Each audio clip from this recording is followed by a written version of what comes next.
So let's talk about some rules that absolutely makes no sense and how to fix them. And I'm actually serious about this. It's not just one of those things where I want to go like, okay, say one sentence, forget about it. No, like genuinely these things need to be fixed. The instant that doesn't matter. So this is a scenario where two players go for different spots. Uh, One guy gets like they just go for RNG, right? The other guy gets the color, they just get RNG'd, but they also get an instant. Or like the other guy gets an instant that wouldn't have gotten the color. So obviously, this shouldn't be a cancel, right? Because it doesn't matter. No, it should be a cancel because technically it's unfair for the player that went for the other spot. That got RNG, because even if they got the RNG, it wouldn't have mattered and it would have been a cancel, right? So this is extremely intuitive because it just didn't matter. The instant didn't matter, so we're not canceling it. That's as simple as the logic gets. The problem with the other logic is if you apply this to different games, you can get quite quote unquote unfair cancels that I actually really don't make a lot of sense. So let's look at the part two of this, and yeah, let's look at one of those. So I'll let you guys look at the video twice.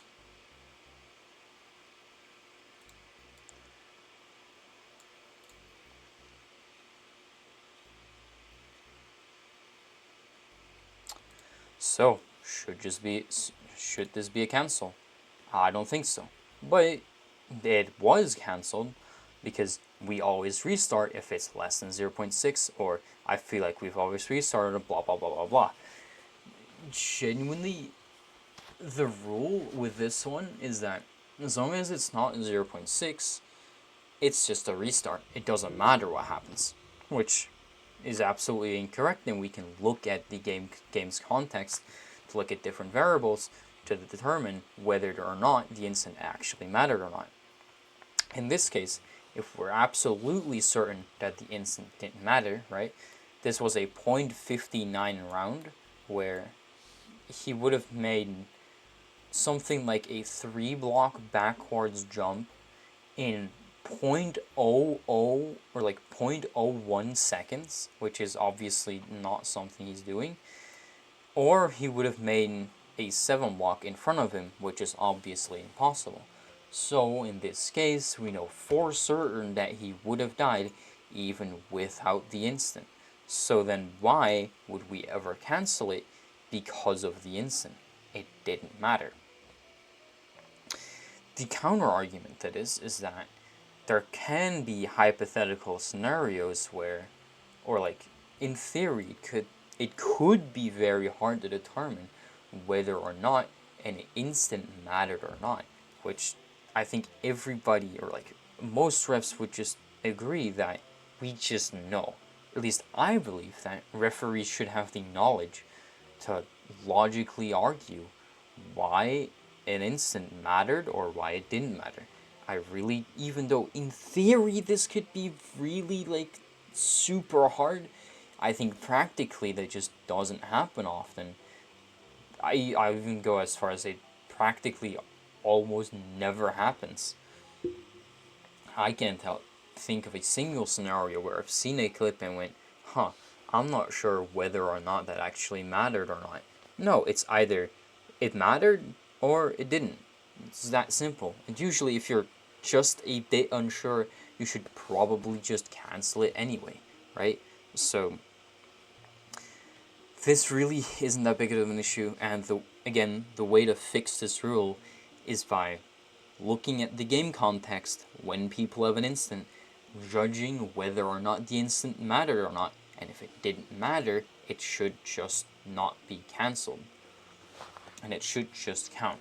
Simple as that. So the next rule is, it's not really a rule, but it's still a dumb scenario that happened. So scenario is where a player lagged or pre-jumped super early and they didn't get lag backed, where they normally do get lag backed. So they argue that it was because of lag that they didn't get lag backed, which, first of all, in theory, that doesn't make any sense, because even if this is normal and this is when you lag on the server, you're still in the air, you're still above this, right? If you were to lag later because you pre-jumped too early, which is what I believe what happened, you would be already under the floor when you lag, and then fall more, and then it would look like it was later, and was because of lag, but it wasn't because of lag, but it was because you pre-jumped too early. There's just no way where the timing of the floor can take longer to disappear unless the entire server lags, which is just not what happened. So that's the first argument against this. The second one is that you just shouldn't be relying on lag back. I think this is Maple's argument. It's just dumb to do this, and it's just simply it's avoidable. You don't gain anything out of this. So just like, don't do it. It's kind of as simple as that. This is a scenario that, in my opinion, should have never been avoided, but in the future, I really just don't want this to be avoided, because in theory, it just doesn't make sense. So, the last one is the power-up that didn't matter, which is quote-unquote controversy that is going on right now. I'll let you guys watch the clip again. It is Rawad and Dopa versus Ufis and Hockey Next, aka Owen.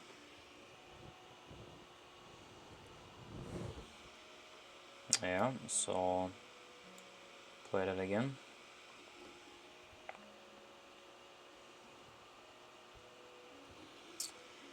Alright, so why would this be cancelled? Because the egg could have influenced the game. This is the actual rule, by the way. So they are saying that in a way that might affect the outcome of the game. So since it could, quote unquote, could have influenced the outcome of the game if they all magically made it to the egg, right? It would have been a cancel, which, first of all, it just didn't influence the game in any way. Not only did they not make it to orange, nobody went for orange. Everybody already made their decision to go to their spots. Rawat was going to the orange flower, Ufis was already going to the blue flower, and Dopa's plan was always to follow Owen. So, it didn't influence anything, even mentally. They didn't get. It doesn't matter if they got distracted by the Yang, since they wouldn't have made the jump anyway. And even if they would have made the jump to the egg, why would we cancel it?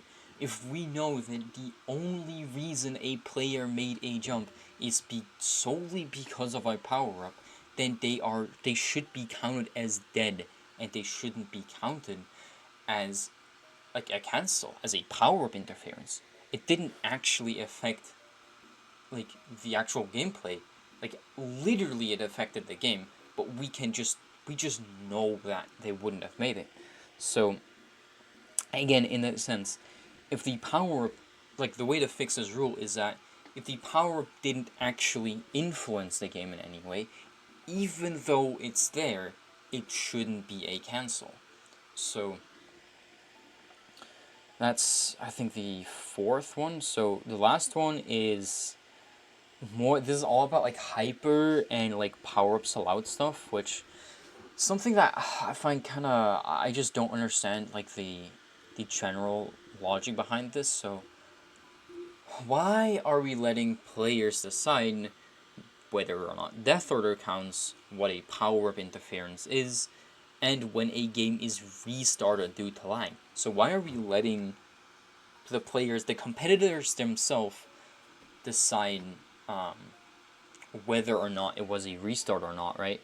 Or if a point counts after it happens, right? So just most of the time, like big majority of the time, Death Order, you're always gonna count Death Order when you win it. You're always gonna count a power up interference when, or like try and cancel a power up interference when you get interfered, but not when your opponent gets interfered. And you're always gonna take a lag point if your opponent lags, right?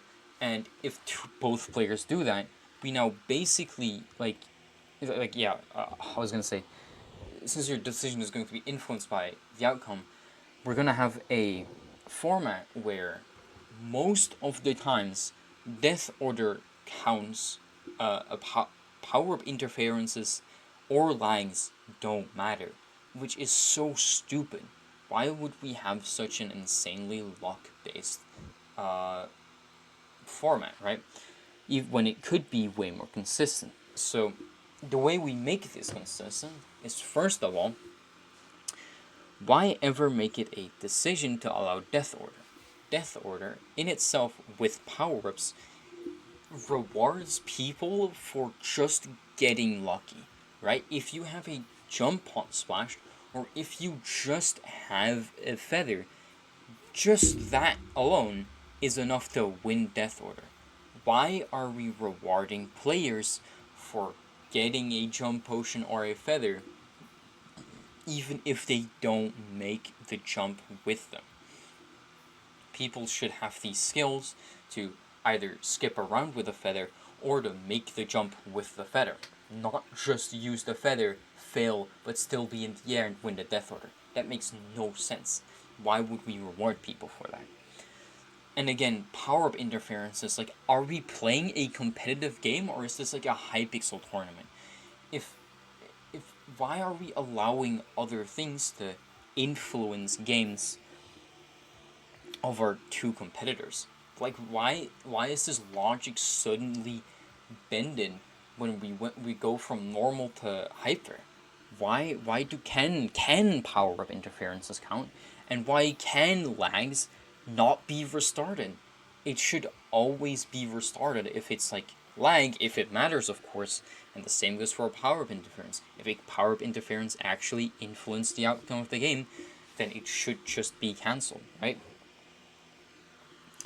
So this makes it also, it's like an insanely luck based and like unserious format, even though we can make it a bit more serious and a bit more consistent. So yeah, it's just like most of the rules that I don't agree with. Again, the way we fix like the whole hyper thing is just always disable Death Order, always power up interferences always count if the power up actually influenced the game, and the same goes for lag. If the lag actually influenced the game, it shouldn't, or it shouldn't be counted, right? Simple as that. I want all of these things changed, and I mean it. Like, it is genuinely insane that we are so slow to change these rules, even though half of these happened ages ago, and we still actually haven't done anything with them. So, yeah. Thank you guys for watching. We need to change these rules ASAP. I don't know if there are any other rules that I missed. Just tell me. So yeah,